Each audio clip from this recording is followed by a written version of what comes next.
Okay, going forward, that's a very brief overview of Saturn.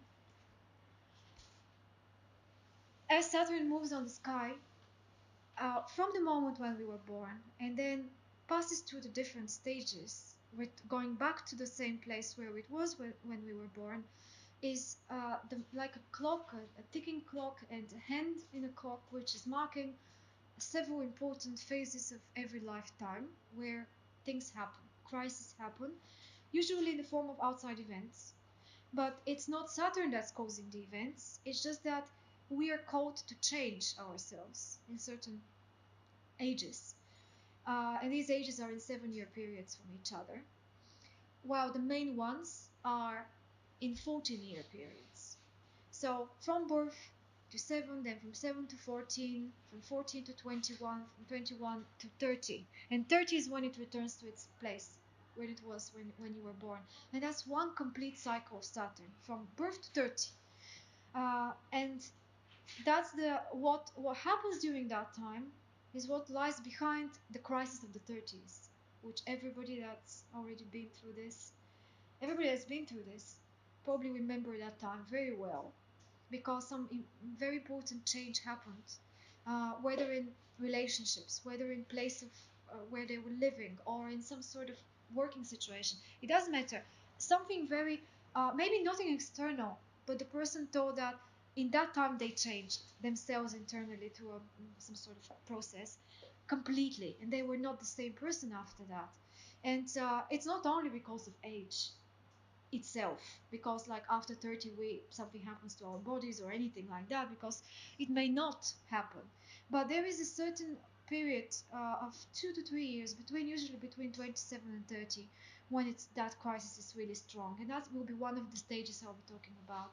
But I'll start from the beginning, and then that cycle repeats itself one more time, almost in every lifetime, because most of the people live up to 60, so from 30 to 60. What happens at 60 has its parallels to what happened at 30. Sometimes a similar crisis appears and similar things happen to the person. Again, a period of readjustment and decision making, because crisis is actually a time for decision. It's not something bad. Most of the people associate crisis with catastrophe, like something bad is going to happen. But it's not. It's a time for change, when we have to take a different course from what we were doing so far. But the problem is that inertia is so great, and it's so difficult to make oneself do anything different or change, unless there is something negative happening to compel them to do, to make a change. Then that's why the periods of Saturn are usually periods of difficulties. And the whole reason why I wanted to talk to you about these periods is because they actually hold a great opportunity in them, an opportunity to grow and to be much stronger in the next one, and to be really more satisfied. Only if there is only one condition. We need to understand what each one of those phases wants from us, and if we volunteer to do it, then the next one is almost guaranteed to be a lot more smoother and a lot more meaningful. And whatever happens, it will have meaning, which is probably the most important reason why I decided to study astrology. And I recommend you to be, digging deeper into this in your own way, because it can give you the answer of what's the meaning of each particular crisis in each particular moment. Why is it the way it is? And that gives so much of a different perspective. Have you heard about Viktor Frankl? Have you heard about this guy? I don't know a lot about him, but what I know is that this is somebody who was in a concentration camp during World War II, and that he was a psychologist. And obviously, the guy was interested in psychology, and wanted to work in that later. But he was in this awful situation, in the camp, where the chances for survival were very minimal. And he had that motivation of surviving there, all the atrocities and all the bad things happening, because he wanted to tell other people what happened. And then when he actually survived at the end of the day, among many others who didn't, he wrote a book, which became very famous, where he was describing how having a meaning behind a bad situation, having a purpose, uh, makes it a completely different story and puts the person in a psychological state where they actually have a lot more tools to survive than if they lose any hope or any meaning of what's happening. Many people lose hope in life very early, after mid 20s. And there was this very bad saying that many people die at 25 but never get buried until 70. And that's very, it's that doesn't sound well, but it's the reality, unfortunately, of lots of people.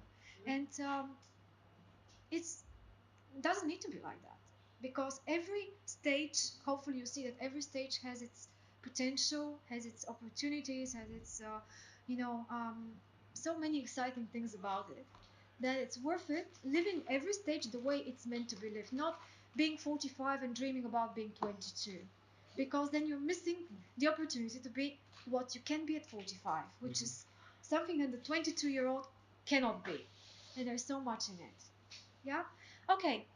Let's. This is what I've read is called Saturn return. That's what I'm going to be talking about. Saturn return is when it comes back to its place at 30 and at 60. Well, for some people, if they're lucky enough to live up to 90, there is a third one. So that's why they say this first Saturn return, the second Saturn return. Well, I googled my birthday, the Saturn return. I was in my year ending 58, Mm-hmm. and I was downsizing my house, getting ready to move here. Here. Did you move here 30, when you were 30? When I was 30, it was just, I had two kids, and that was probably the year my dad died. Something very, very prominent happens in that period. It's between, oh, you're just about to enter it. Fasten your seatbelt. Oh, no. Yeah, my birthday is next week. 30th birthday. Yeah. Is coming up for her. I'm already feeling it. No, it starts, the crisis of the first Saturn return starts around 28. It doesn't like hit you out of nowhere at 30. Like you're sitting calm and then at least on the 30th birthday something. No, it's not like that. It's gradual.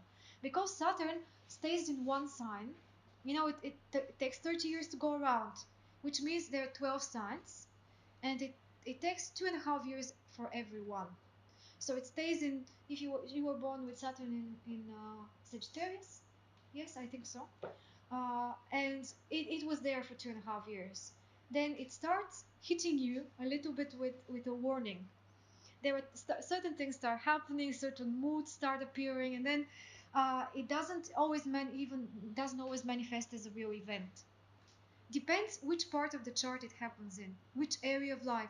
For some people are born with Saturn in the seventh house, which is the house of marriage, relationships, one-to-one connections, and things like that. And when Saturn returns, that's where the crisis will strike.